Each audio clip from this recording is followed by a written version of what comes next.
سنة الانتخابات 2019 كانت سنة حاسمة بالنسبة لتنفيذ الإصلاحات في أوكرانيا، هكذا يرى الخبراء الأوكرانيون والشركاء الدوليون، فلقد نفذ خلال السنوات الأخيرة أكثر مما نفذ خلال فترة الاستقلال كلها، رغم أن الحديث عن إنهاء الإصلاحات ما يزال سابقا لأوانه. يجب ألا تصبح هذه التغييرات العظيمة التي جرت في بلادكم خلال هذه السنوات الخمس ضحية للوضع الصعب. هذا هدفنا المشترك. سنسعى لأن يبني الزعماء الجدد على أساس تلك القاعدة التي شيدت على مدى السنوات الخمس. إذن الفكرة الأولى الحفاظ على ديمومة الإصلاحات. والفكرة الثانية برأيي هي أن الانتخابات بيّنت أن الجزء الأكبر من الناس في هذا البلد لم يدركوا هدف عملية الإصلاح. لهذا يجب عليكم وعلينا، نحن الناس الداعمون لأوكرانيا في الخارج، أن نشرح للناس بشكل أفضل ما الذي تحاول أن تفعله قيادة بلادكم السياسية لإصلاح البلاد.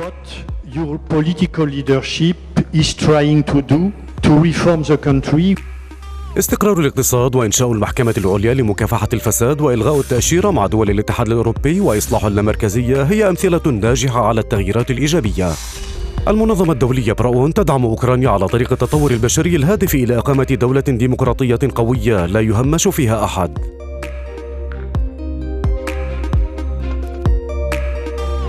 So as I said, the UNDP has been active in Ukraine for more than 5 years, but in the last تعمل في أوكرانيا منذ أكثر من 25 سنة، ونشاطنا موجه بشكل أساس لدعم إصلاحات الإدارة الديمقراطية. رأينا في السنوات الأخيرة أنه رغم الإصلاحات الهادفة لمكافحة الفساد والإصلاحات القانونية الهامة للغاية، لم تنمو الثقة بشكل كبير في أجهزة الدولة.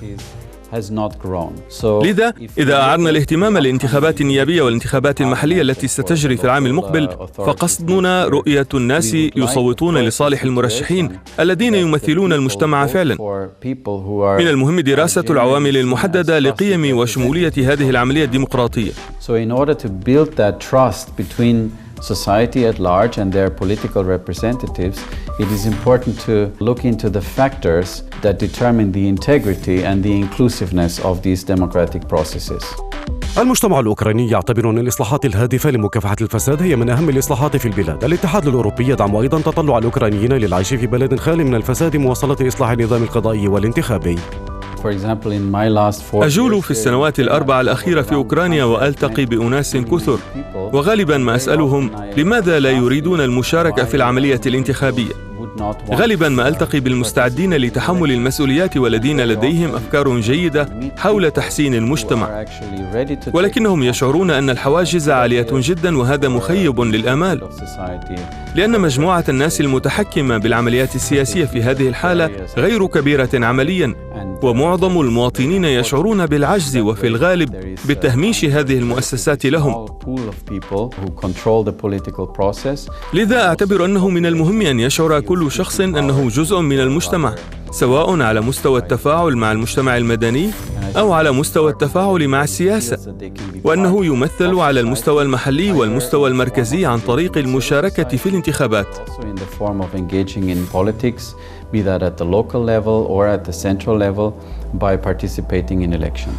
تقديم المساعدات الدولية لأوكرانيا مرتبط بشكل وثيق ببرنامج تعاون كييف مع صندوق النقد الدولي. المساعدات المالية الخارجية مهمة جدا لأوكرانيا، خصوصا في هذا العام والعام اللاحق، حيث ينتظر أن تصل مدفوعات الدولة للدين الخارجي إلى ذروتها. عدا ذلك يجب أن يكون رفع مستوى معيشة المواطنين من أولويات السلطة الجديدة. يجب أن يشعر الأوكرانيون بتلك التحولات الإيجابية التي تحدث في الدولة.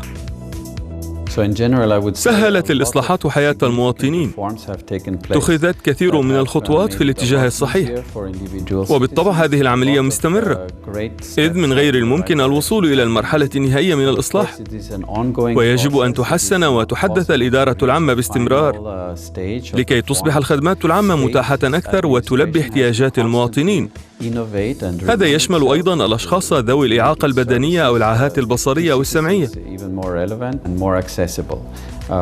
حتى أن العديد من دول أوروبا الغربية عليها مواصلة تحسينه. صار وعي المشكلة موجودا فعلا في أوكرانيا، ولكن جعل المباني الحكومية أو الخدمات متاحة لجميع شرائح السكان عملية طويلة تتطلب الكثير من التعديلات والاستثمارات. But to make public administration buildings or services genuinely accessible for everyone is something that is a long process that will still require a lot of changes in investments. يجب مواصلة إصلاح قطاع الطاقة وتحديثه، الاعتماد على استيراد موارد الطاقة والاحتكار العالي لأسواق الطاقة وضعف التنسيق بين الإدارات الرئيسة وإعادة هيكلة نفط-غاز أوكرانيا هي من أهم القضايا التي يجب على إصلاح قطاع الطاقة حلها. ما زلنا ننتظر خصخصة نفط-غاز. هذه قضية أساسية وعملية طويلة جدا. أنجز الكثير من العمل في هذا الاتجاه، ولكن يجب إنشاء مشغل مستقل لنقل الغاز سيدير عمل خط أنابيب النقل وسيكون مستقلا بالكامل قبل حلول يناير عام 2020 من أجل إبرام عقد نقل جديد.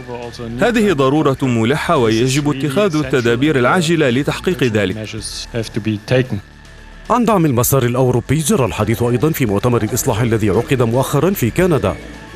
ممثل المملكة المتحدة وهي البلد المضيف الأول لمؤتمر الإصلاح في عام 2017 عد التغييرات في أوكرانيا أفضل خط دفاع، وتمنى أن يتحلى الأوكرانيون بالمزيد من الصبر. لدينا ديمقراطية في بريطانيا منذ فترة طويلة جدا، وتحقيقها يتطلب بعض الوقت. أريد أن أقول أن دفتر علاماتكم خلال السنوات ال5 الأخيرة يحتوي على علامات ممتازة.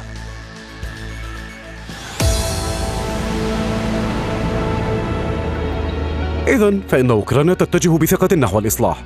التغييرات الإيجابية في الدولة ستؤدي إلى تطوير الديمقراطية والقضاء على الفساد والهيكليات القديمة التي تجر البلاد إلى الوراء، ويسعى كل من الأوكرانيين والشركاء الأوروبيين لتحقيق ذلك.